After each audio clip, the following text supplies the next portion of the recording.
Good morning. എല്ലാവരും സുഖമായിട്ടിരിക്കുന്നല്ലോ അല്ലേ? ഇന്ന് നമുക്കൊരു നല്ല മുട്ട റോസ്റ്റ് ഉണ്ടാക്കാം. അതിനാവശ്യമായിട്ടുള്ള സാധനങ്ങളാണ് ഒരു വലിയ സവോള അരിഞ്ഞത്, ചെറിയൊരു കഷ്ണം ഇഞ്ചി അരിഞ്ഞത്, കറിവേപ്പില, ഒരു പച്ചമുളക്, ഒരു തക്കാളി. കറിവേപ്പില ഇച്ചിരി വാടിയിരിക്കുന്ന ഫ്രിഡ്ജിൽ ഇരിക്കുന്നതുകൊണ്ടാണ്. നിങ്ങൾക്ക് ഫ്രഷ് ഉണ്ടെങ്കിൽ അതേ ഉപയോഗിക്കാവുള്ളേ. പിന്നെ ഒരു കപ്പ് തേങ്ങാപ്പാലാണ്. ഞാൻ മുട്ട റോസ്റ്റിനകത്തൊരു കുറച്ച് തേങ്ങാപ്പാലും കൂടെ ഒഴിക്കും.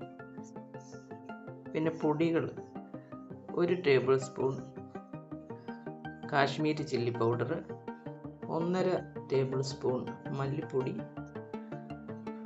1/2 ടീസ്പൂൺ കുരുമുളക് പൊടി, മഞ്ഞൾപ്പൊടി 1/4 ടീസ്പൂൺ, ഗരം മസാല 1/4 ടീസ്പൂൺ. ഇത്രയാണ് ഇതിനാവശ്യമുള്ള സാധനങ്ങൾ. ഇവിടെ 4 മുട്ട ഞാൻ നെടുകെ കീറി വെച്ചേക്കുവാണ്. അതാകുമ്പോൾ അതിൻ്റെ മസാലയൊക്കെ അതിനകത്തോട്ടും കൂടെ കയറാൻ വേണ്ടിയാണ് ഞാൻ ഇങ്ങനെ പകുതിയാക്കി വെച്ചേക്കുന്നത്. പിന്നെ തക്കാളി ഞാനത് മിക്സിയുടെ ചെറിയ ജാറിലിട്ട് അരച്ചെടുക്കുവേ. എണ്ണ 2 ടേബിൾ സ്പൂൺ എണ്ണ ഒരു കടായിലോട്ട് ഒഴിച്ചിട്ടുണ്ട്. അതിനകത്തോട്ട് കുറച്ച് കടുക്, എണ്ണ ചൂടാകുമ്പോൾ കുറച്ച് കടുക് ഇട്ട് കൊടുക്കണം.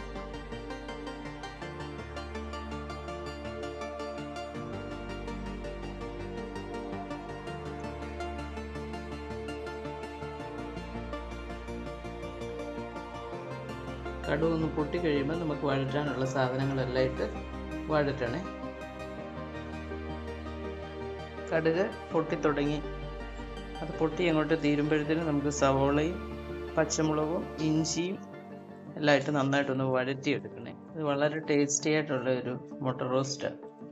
ചോറിൻ്റെ കൂടെ കഴിക്കാൻ പാകത്തിനാണ് ഞാനിപ്പോൾ ഇത് ഉണ്ടാക്കുന്നത് കേട്ടോ. ഇനി നമുക്ക് സവോള ഇട്ട് കൊടുക്കാം. സവോള, ഇഞ്ചി, പച്ചമുളക് എല്ലാം കൂടി ഇട്ടിട്ട് നന്നായിട്ടൊന്ന് വഴറ്റണം.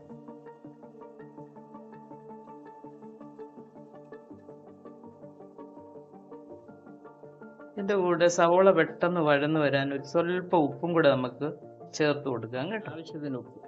നമ്മുടെ ഉപ്പ് എരിവൊക്കെ നമ്മുടെ ഓരോരുത്തരുടെ ഇഷ്ടത്തിനനുസരിച്ച്. ചിലർക്ക് കുറച്ച് ഉപ്പ് മതിയാവും, ചിലർക്ക് ഉപ്പ് ശകലം മുന്നിട്ട് നിൽക്കണം. അതുപോലെ തന്നെ എരിവിൻ്റെ കാര്യവുമേ.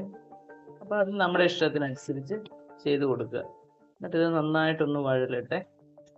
ഈ സവോള മാതിരി ഒന്ന് വഴന്ന് കിട്ടിയിട്ടുണ്ട്. ഇത്രയൊക്കെ വഴന്നാൽ മതി റോസ്റ്റിനെ. അതിനുശേഷം നമ്മൾ പൊടികൾ, എല്ലാ പൊടികളും കൂടെ ഇട്ട് കൊടുക്കണം. ഇട്ട് കൊടുത്ത് ഇതിൻ്റെ പച്ച ചുവയൊന്ന് മാറുന്നിടം വരെ നമുക്കിത് ഇളക്കി കൊടുക്കണേ. പച്ച ചുവ മാറണം, അല്ലെങ്കിൽ കറിക്ക് ഒരു ടേസ്റ്റ് കിട്ടത്തില്ല. അത് സിമ്മിലിട്ട് ചെറുതായിട്ട് വഴറ്റി കൊടുത്തുകൊണ്ടിരുന്നാൽ മതി. 2-3 മിനിറ്റ് വഴറ്റണം. അപ്പോഴേ അതിൻ്റെ ശരിക്കുള്ള പച്ചമണമൊക്കെ മാറി നന്നായിട്ട് വരത്തുള്ളൂ. 3 മിനിറ്റ് ഞാൻ വഴറ്റി അതിൻ്റെ പച്ചമണമൊക്കെ കളഞ്ഞിട്ടുണ്ട്. അതിനുശേഷം ഞാൻ ഒരു തക്കാളി നമ്മൾ മിക്സിയിൽ അരച്ചില്ലേ, അതുകൂടെ ചേർത്ത് കൊടുക്കും. അതും ഒരു 2 മിനിറ്റ് ഒന്ന് വഴറ്റണേ. അതിൻ്റെയും കൂടെ പച്ചമണം മാറിപ്പോകണം. തക്കാളിയും കൂടെ ചേർത്ത് ഞാനൊരു 2 മിനിറ്റും കൂടെ വഴറ്റി. ഇതിപ്പോൾ ഒരു സെറ്റായി. ഇനി നമുക്ക് ഇതിനകത്ത് ഉപ്പുണ്ടോയെന്ന് ഇടയ്ക്ക് നോക്കിക്കോണം. ഉപ്പ് കുറവാണെങ്കിൽ ശകലം ഉപ്പും കൂടി ഒക്കെ ഇട്ട് കൊടുക്കണേ. ഇനി ഇതിനകത്തോട്ട് തേങ്ങാപ്പാൽ ഒഴിക്കും.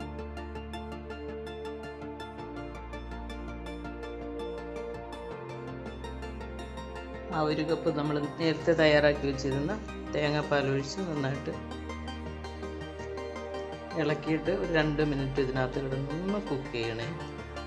അതിന് ശേഷമാണ് നമ്മൾ മുട്ട ചേർക്കുന്നത്. നമ്മൾ മുട്ടയെല്ലാം ഇതിനകത്തോട്ട് പെറുക്കി വെച്ച് ഇനിയിപ്പോൾ അതിൻ്റെ പുറത്തോട്ട് ഇതുപോലെ ഗ്രേവി കുറച്ചിങ്ങനെ ഒന്ന് ഒഴിച്ചു കൊടുക്കുക. എല്ലാത്തിനകത്തോട്ടും അങ്ങനെ ഒന്ന് ഒഴിച്ചു കൊടുക്കുക. അപ്പോൾ അതിൻ്റെ ആ മുട്ടയ്ക്കകത്തെല്ലാം ആ ഒരു മസാല എല്ലാം കയറി നല്ല സെറ്റായിരിക്കും നമ്മൾ കഴിക്കാൻ നേരം. നമ്മളിത് മുറിക്കാതെ ഇട്ട് കഴിഞ്ഞാൽ അതിൻ്റെ ഇടയിലോട്ടൊന്നും അങ്ങനെ അതിൻ്റെ മസാല ശരിക്കും കയറത്തില്ലേ. അതുകൊണ്ടാണ് ഇങ്ങനെ മുറിച്ചിട്ടുന്നത്. മുറിച്ചിട്ട് ഇത് ഇനിയിപ്പോൾ പെട്ടെന്നങ്ങ് ആവും. നമ്മൾ പുഴുങ്ങി വെച്ചേക്കുന്ന മുട്ടയല്ലേ. ഇത് 1 മിനിറ്റ് 2 മിനിറ്റ് ഒന്ന് അടച്ച് വെച്ച് കഴിയുമ്പോഴത്തേന് മുട്ട റോസ്റ്റ് റെഡി. എല്ലാവരും വിചാരിക്കും എന്തിനാ ഈ മുട്ട റോസ്റ്റ് ഞങ്ങൾക്കൊക്കെ അറിയത്തില്ലെന്ന്. ഇതറിയാൻ വയ്യാത്ത കുറച്ച് കുട്ടികളൊക്കെ ഉണ്ടാവുമല്ലോ, അതിനു വേണ്ടിയും കൂടെ ഞാൻ ഈ വീഡിയോസ് ഇടുന്നത്. സിമ്പിളായിട്ടുള്ള സാധനങ്ങളും പെട്ടെന്ന് മനസ്സിലാകാം പിള്ളേർക്ക്. കൊച്ചു പിള്ളേർ കുക്ക് ചെയ്യാൻ അറിയാൻ വയ്യാത്ത പിള്ളേരാകുമ്പോൾ അവർക്ക് പെട്ടെന്ന് ഉണ്ടാക്കാമല്ലോ. അതിനു വേണ്ടിയും കൂടാണ് ഈ ചെറിയ ചെറിയ ഇങ്ങനത്തെ വീഡിയോസ് ഇടുന്നത് കേട്ടോ. എല്ലാവർക്കും ഇഷ്ടമാകുമെന്നാണ് എൻ്റെ ഒരു പ്രതീക്ഷ. ഇതാ മുട്ട റോസ്റ്റ് റെഡിയായി, എണ്ണയൊക്കെ തെളിഞ്ഞു വന്നു. അടിപൊളി മുട്ട റോസ്റ്റാണ് കേട്ടോ. നിങ്ങളെല്ലാവരും ഇതൊന്ന് ട്രൈ ചെയ്ത് നോക്കുക, എല്ലാവർക്കും ഇഷ്ടപ്പെടുമെന്ന് എനിക്ക് ഉറപ്പുണ്ട്.